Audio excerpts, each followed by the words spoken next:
அரசியல் 1000 கருத்து வேறுபாடுகள் முரண்பாடுகள் எங்களுக்கு உண்டு. ஆனால் புரட்சி தமிழர்னு போட்டார். யார்? எடப்பாடி பழனிசாமி.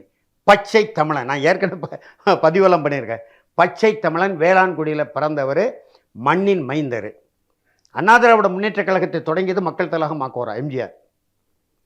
அப்புறம் அவர் அந்த அகவையான நேரத்தில் தன்னுடைய செல்வாக்கு சரிவதை பார்த்து ஒரு கவர்ச்சிகரமான இன்னொரு தலைமையை கொண்டு வந்தார். அவரே கொண்டு வந்தார். பிறகு அவரே கழகத்தில் நீக்கினார். யாரை? அம்மையார் ஜெயலலிதா கழகத்தில் நீக்கினார். தொலைபேசியெல்லாம் துண்டிச்சு விட்டார். யாரும் பேசக்கூடாதுன்னு அறிக்கையெல்லாம் கொடுத்தாரு. அதையும் மீறி அந்த அம்மா தலைமைக்கு வந்தது.